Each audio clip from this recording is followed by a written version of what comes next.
तो भाई यार बाइक लेके फंस गया। कभी आपने लोगों को ये कहते सुना है ना कि बाइक लिया था और बाइक लेके फंस गया मैं, और बाइक में यार इतनी सारी प्रॉब्लम आ गई है। तो ये बहुत बड़ी समस्या है। अब समस्या कैसे आती है? आती इसलिए है क्योंकि आप लोग क्या करते हो, बाइक लेने से पहले अपनी क्योरी को ध्यान नहीं देते हो कि यार आपकी रियलिटी में जो नीड है वो है क्या, और उसके बाद आपको क्या चीज़ें ध्यान में रखना चाहिए बाइक लेते वक्त। सबसे बड़ी प्रॉब्लम ये होती है कि आप लोग बाइक खरीदते समय कुछ भी ध्यान नहीं देते हो। आपको बस ये वाली बाइक खरीदनी है, आप गए शोरूम पे और बाइक निकाली, प्राइस दिया यानी पैसा दिया और बाइक लेके चलते बने, आगे तो समस्या आनी ही है। तो आज की इस वीडियो में मैं आपको ऐसे 5 पॉइंट बताऊंगा कि आपको बाइक लेने में बहुत ज़्यादा हेल्प करेंगे। सबसे पहले तो होती है नीड। आपको ये नीड समझना है कि आपकी जो सेगमेंट है वो किस कैटेगरी की है, आप क्या चाहते हो, माइलेज चाहते हो, परफॉर्मेंस चाहते हो, ये सारी चीज़ों को तो पहले आपको ध्यान में रखना है। तब आप बाइक लेने जाते हो, और बाइक तभी लेना चाहिए कि आपकी एक्चुअल में नीड कैसी है। उसके बाद जब शोरूम पे आप बाइक लेने जाओगे तो सबसे पहला तो आप ये देखोगे कि बाइक का जो मैन्युफैक्चरिंग है वो कब की है। अब एक्चुअली शोरूम में कई सारे साल की यानी 1 साल 2 साल 3 साल पुरानी गाड़ी भी रखी होती है, और जिनको पता नहीं होता है शोरूम वाले क्या करते हैं, क्योंकि उनको बेच देते हैं। तो भाई ऑलरेडी 2-3 साल गाड़ी बने हुए हो गया है, तो भाई उसमें प्रॉब्लम आनी तो आम बात है यार। रखे रखे किसी भी चीज़ को रख दो तो उसमें जंग लग जाती है, तो वो भी तो एक लोहे वाली मशीन ही है, तो वहाँ भी जंग लगना स्वाभाविक है। तो ऑटोमेटिक आपको ये ध्यान रखना है कि ये बाइक कब की बनी है। उसके लिए आप क्या कर सकते हो, आप क्वेरी कर सकते हो शोरूम वालों से कि भाई मुझे अभी की गाड़ी चाहिए, करंट की गाड़ी चाहिए। अगर ये गाड़ी निकल गई आगे 1-2 साल 3 साल पुरानी, तो भाई मैं आपके ऊपर थोप दूंगा, आके बहुत ज़्यादा परेशान करूंगा आपको।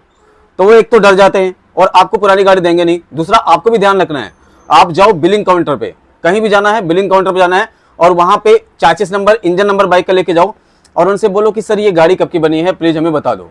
तो वो ऑलरेडी आपको बता देंगे। आपको समझ में आया तो गाड़ी ले लो। वहाँ भी आपको समझ में नहीं आता है तो कोई भी अगर आप बाइक परचेज करते हो तो बाइक के पीछे या फिर बाइक के आगे या कहीं भी बाइक का स्टिकर लगा होता है, जिसमें आपको इंजन नंबर होता है, चेसिस नंबर होता है, कलर कोड होता है बाइक का, साथ में मैन्युफैक्चरिंग डेट होती है। तो ये चीज़ें आपको ध्यान रखना है। दूसरी चीज़, जब बाइक आप लो तो उसकी प्री डिलीवरी इंस्पेक्शन करो, जिसको बोलते हैं पीडीआई। अब पीडीआई तो वहाँ भी होते हैं जहाँ पे मैकेनिक होते हैं जो आपकी गाड़ी रेडी करते हैं, लेकिन पीडीआई आपको सेल्फ खुद से करनी है। अब खुद से करने में बहुत सारी चीज़ें होती हैं, जैसे कि पीडीआई प्लस टेस्ट ड्राइव। आप गाड़ी में देख लो कोई चीज़ पुरानी तो नहीं है, कहीं जंग तो नहीं लगा, ये सारी चीज़ें नॉर्मल है, आम लोग देखते ही हैं, तो आप भी देख लो। और साथ में गाड़ी की टेस्ट ड्राइव लेना बिल्कुल मत भूलना। टेस्ट ड्राइव में आपको ये पता चलता है कि यार गाड़ी में एक्चुअल में कमी क्या है, और गाड़ी की परफॉर्मेंस कैसी है, ब्रेकिंग पावर कैसी है, और गाड़ी में आपको खूबियां क्या मिल रही हैं। और टेस्ट ड्राइव कभी 2-4 मिनट का मत लेना, कम से कम आप टेस्ट ड्राइव लो, किसी भी गाड़ी को चलाओ तो कम से कम आप 10 से 12 मिनट 15 मिनट की टेस्ट ड्राइव लो, तभी आपको समझ में आएगा। ये नहीं कि गाड़ी गए, गाड़ी लेके घुमा के चले आए, ये टेस्ट ड्राइव नहीं कहलाता भाई। तो आपको ये पॉइंट बिल्कुल ध्यान में रखना है। अब गाड़ी आपने पसंद कर ली, गाड़ी आपने ले ली, लेकिन अब बात आती है बिलिंग की। तो दूसरा पॉइंट हमारा होता है बिलिंग का। जब आप बिलिंग कराने जाओ, एक तो कैशियर होता है, अब कैशियर सिर्फ आपसे पैसा लेता है, तो वहां पे कुछ नहीं करना है। जब बिलिंग काउंटर पहुंचोगे, जब आपकी गाड़ी की एक्चुअल में बिलिंग होगी, तो वहां पे 3 चीजें आपको हमेशा ध्यान रखना है। एक क्या रखना है, एक तो आपको की नंबर मेंशन कराना है, गाड़ी की जो चाबी नंबर है वो आप मेंशन कराओगे। आने वाले टाइम में इन केस कभी ऐसा होता है कि आपकी गाड़ी खो जाती है, तो वो बिलिंग में जो की नंबर है आपके बहुत काम आएगा। दूसरा, सर्विस बुक नंबर। आजकल तो ऑलरेडी जितनी भी गाड़ी सर्विसिंग हो रही है ऑनलाइन हो रही है, ऑनलाइन सर्विस होती हैं, और इसकी वजह से आपको सर्विस बुक की जरूरत नहीं पड़ती है ज़्यादातर कंपनियों में, लेकिन फिर भी सर्विस बुक आती है। सर्विस बुक का आपका नंबर जरूर मेंशन होना चाहिए, क्योंकि उससे क्या होता है कि जब आप कभी सर्विसिंग कराने जाओगे, सर्विस बुक खो गई है या एनीथिंग कुछ भी है, तो आपका सर्विस बुक का जो नंबर होगा ऑलरेडी बिलिंग में नोट होगा, तो आपको सर्विस कराने में कोई दिक्कत नहीं होगी और आपकी वारंटी भी बनी रहेगी। तीसरा पॉइंट आता है आपका बैटरी नंबर। ये भाई बहुत ही बड़ा समस्या है आम लोगों की, क्योंकि जब भी बिलिंग कराते हैं बैटरी नंबर को नहीं देखते हैं। और बैटरी नंबर एक ऐसी चीज होती है जो बैटरी कंपनी होती है, जैसे एक्साइड की बैटरी लगी होती है, कई सारी कंपनी की बैटरी लगी होती है। अब बैटरी का क्लेम क्या होता है पता है, जिस कंपनी की बैटरी है आपको चेंज वही कराना पड़ेगा। आपको शोरूम में या फिर सर्विस सेंटर में ऐसा कोई इशू आप नहीं कर सकते, और ना ही वहां पे आप ये बोल सकते हो कि यहाँ पे चेंज करो, क्योंकि वहां पे ऐसा कोई ऑप्शन ही नहीं है। आपको बैटरी वाली कंपनी जाना होगा। अब बैटरी कंपनी क्या करती है कि आपकी जो बिलिंग है, बिलिंग में ये चेक करती है कि एक्चुअल में जो इसका बैटरी नंबर है वो मेंशन है कि नहीं है, और बैटरी अगर लगी थी तो कौन सी कंपनी की लगी थी और बैटरी नंबर क्या था, तो आपको ये पता नहीं होता है। तो ये एक बार ध्यान देने की जरूरत है। आप कभी भी जाओ, जो आपकी गाड़ी का बैटरी नंबर है वो बैटरी नंबर आप बिलिंग वाले से मेंशन कराओ, ताकि आने वाले टाइम में आपको यहाँ पे कोई भी दिक्कत ना रहे। और आने वाले टाइम में जब भी वारंटी की बात आती है बैटरी की, या फिर बैटरी खराब हो जाती है, तो आपको इजीली जो है बैटरी मिल जाती है। तीसरी बात आती है भैया इंश्योरेंस की। अब इंश्योरेंस आजकल लोग क्या करते हैं पता है, इंश्योरेंस का काम ये होता है कि यार चालान से बचने के लिए होता है, लेकिन एक्चुअल में ये चालान से आपको नहीं बचाता, ये आपकी गाड़ी की बहुत ज्यादा प्रोटेक्ट करता है, साथ में आपकी भी प्रोटेक्ट करता है। अब इंश्योरेंस को कई सारे लोग मामूली में ले सकते हैं और कई सारे लोग एक्चुअल में इसे समझते हैं। अब देखो इंश्योरेंस में 2, 3, 4 तरीके के इंश्योरेंस होते हैं। अभी जो इंश्योरेंस मिल रहा है आपको फर्स्ट पार्टी इंश्योरेंस मिल रहा है, जिसमें 1 साल का फर्स्ट पार्टी, 4 साल का आपको थर्ड पार्टी देते हैं जो शोरूम वाले हैं। लेकिन फर्स्ट पार्टी में बहुत सारे घपला घोटाला करते हैं। अब एक आता है जीरो डेप। अब देखो जीरो डेप कवर आपको मेंशन कराना है, कोई नहीं देता। क्यों नहीं देता? कोई भी शोरूम वाला इसलिए नहीं देता क्योंकि उसका नुकसान बहुत ज्यादा होता है।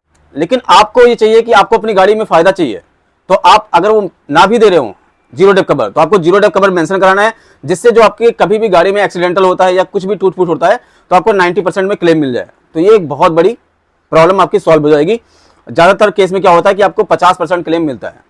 उसके बाद आता है आपका जीरो डेप हो गया, उसके बाद आता है आरटीआई कवर। अब देखो आरटीआई कवर क्या होता है, कोई भी शोरूम वाला आपको नहीं देगा।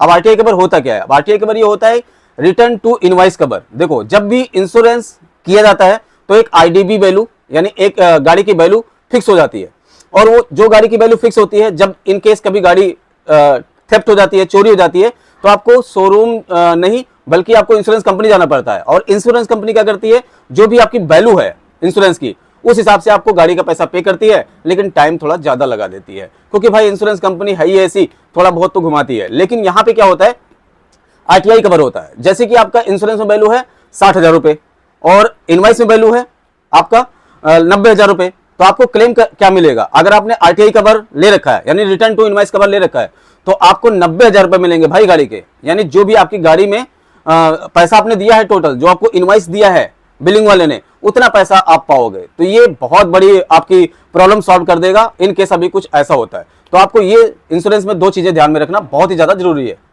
चौथी बात आती है रजिस्ट्रेशन की। देखो अगर आप दिल्ली जैसे सिटी से हैं या फिर कहीं आप और भी सिटी से हैं, तो एक बात हमेशा ध्यान में रखना, कभी भी आप गाड़ी की डिलीवरी, अगर आपका इंश्योरेंस कर दिया उन्होंने, बिलिंग कर दिया और टेम्परेरी नंबर लगा के दे दिया कि भैया ये गाड़ी ले जाओ, आप बिल्कुल ऐसा मत करें, क्योंकि अथॉराइज नहीं है, शोरूम वाले अथॉराइज नहीं है। ये तो बिल्कुल ऐसे चल रहा है ना, हवा की तरीके से एक झोंका आ रहा है और जब तक चल रहा है।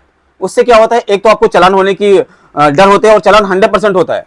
दूसरा क्या होता है कि विदाउट नंबर प्लेट शोरूम वालों के ऊपर भी चालान होता है, लेकिन शोरूम वाले क्या करते हैं, अथॉरिटी को थोड़ा बहुत से उनका वो रहता है तो वो अपना चलाते रहते हैं। लेकिन ऐसा नहीं करना है आपको। आपको जब भी आप गाड़ी लें तो क्या करें, जब तक गाड़ी में नंबर प्लेट ना लग जाए, आप बुकिंग करा लो, पहले से बुकिंग करा के रखो। जब तक गाड़ी में नंबर प्लेट ना लग जाए, रजिस्ट्रेशन ना हो जाए, तब तक आपको गाड़ी नहीं उठानी है और विथ सारे पेपर आपको उठानी है। इससे क्या होता है, एक तो आपको रोड पे सेफ्टी रहेगी, कोई चालान वगैरह से नहीं होगा, बच जाओगे। दूसरा, अगर गाड़ी चोरी हो जाती है तो अगर आपके गाड़ी में नंबर प्लेट लगा होता है तो आपको क्लेम आसानी से मिल जाता है। लेकिन अगर रजिस्ट्रेशन है ही नहीं और आपकी गाड़ी चोरी हो गई तो भैया इंश्योरेंस है भी आपका, तब भी आपका कुछ नहीं होता है, इंश्योरेंस कंपनी आपको क्लेम देने से मना कर सकती है। तो ये बहुत बड़ा फैक्टर है। आप इस चीज को हमेशा ध्यान रखें कि जब तक आपकी गाड़ी में नंबर प्लेट न लग जाए, आप गाड़ी शोरूम से पिक मत करिए। पांचवा और जो सबसे मोस्ट फैक्टर है वो है भाई सर्विसिंग। अब देखो गाड़ी आपने ले ली, अब गाड़ी की सर्विस भी होती है, टाइम टू टाइम कराना होता है, लेकिन सर्विस में भी आपसे कई सारे लफड़े किए जाते हैं। जैसे कि उनको तो पैसा बनाना है शोरूम वालों को और सर्विस सेंटर वालों को, क्योंकि वो नौकरी पे इसीलिए होते हैं कि उनको पैसा कमा के दे सके ताकि उनकी सैलरी मिल सके। वो कहते हैं ये खराब है भाई, ये खराब है, इसको बदलना है, उसको बदलना है। आप ऐसा कुछ नहीं, जब तक गाड़ी की 5,000 किलोमीटर न चल जाए ना, तब तक कभी क्लच प्लेट भी चेंज नहीं होती है भाई। 5,000 के बाद 2-3 प्लेटें हो सकती है कि थोड़ा सा डैमेज हो जाए, मैंने जहां तक अनुभव किया है, बाकी नहीं होती। और सबसे ज्यादा शोरूम वाले क्या करते हैं, सर्विस सेंटर वाले, कि आपकी क्लच प्लेट कहते हैं ये खराब हो चुकी है ना। तो ऐसा भी मत करो, आप ध्यान रखो, आपको ध्यान देने की जरूरत है। एक तो टाइमिंग पे आप सर्विस कराओ, दूसरा आपकी गाड़ी में खराब क्या है आपको भी थोड़ा बहुत गाड़ी के बारे में पता होना चाहिए। उसके लिए आप यूट्यूब पे सर्च कर सकते हो, कई सारी आपको वीडियो मिल जाएंगी, वहां पे सर्च कर सकते हो। थोड़ा सा अपने नॉलेज में आप ज्यादा कर सकते हो नॉलेज गाड़ी के लिए, तो आपको थोड़ा सा बेनिफिट मिलेगा वहां पे सर्विस कराने के लिए। और मैं तो ये कहता हूं, जब तक फ्री सर्विस है आप शोरूम से या सर्विस सेंटर से कराओ, उसके बाद उससे अच्छी कॉस्ट कटिंग में आपकी जो है सर्विस आपको बाहर मिल जाएगी और उसके साथ आपको कम पैसा भी लगेगा। तो यहाँ पे भी आपका फायदा हो सकता है। और अगला जो हमारा कॉन्सेप्ट है ना, आपकी ड्राइविंग स्किल। भाई देखो ड्राइविंग स्किल बहुत ज्यादा जरूरी है और ड्राइविंग स्किल पे सारी चीजें डिपेंड करती हैं कि आप गाड़ी कैसे चलाते हो। आपको गाड़ी चलाने की ना थोड़ा सा टेक्निक होना चाहिए, सिंगल हैंडेड गाड़ी होनी चाहिए तो और ज्यादा बेस्ट है। चलो ठीक है, फैमिली में कोई चला रहा है तो उनकी भी स्किल कैसी है। तो गाड़ी ज़्यादा रफ रोड पे मत चलाओ, गाड़ी की जो स्पीड है हमेशा 60-70 पे लेके चलो, 50 से 60-70। सिटी ड्राइव में इससे ज़्यादा कौन जाता है। तो एक तो आप सेफ रहोगे, एक तो गाड़ी की जो है माइलेज भी अच्छी निकाल पाओगे, दूसरा गाड़ी के जो मेंटेनेंस है वो भी ज़्यादा खराब नहीं होगा, तो आपको मेंटेन रखने की ज़्यादा जरूरत भी नहीं होगी। तो यहाँ पे ये सारे फैक्टर हैं, अगर आप इन सारे फैक्टर पे ध्यान दोगे भाई तो आपको कोई भी दिक्कत नहीं होगी, 100% बता रहा हूँ। और आपकी जो गाड़ी की उम्र है ना वो काफ़ी ज़्यादा लंबी हो जाएगी, क्योंकि 15 साल के लिए गाड़ी होती है, और 15 साल में आप गाड़ी को अगर सही तरीके से चलाओगे तो मैं आपको ये बताता हूँ कि 15 साल में गाड़ी का कुछ भी नहीं जाएगा भाई।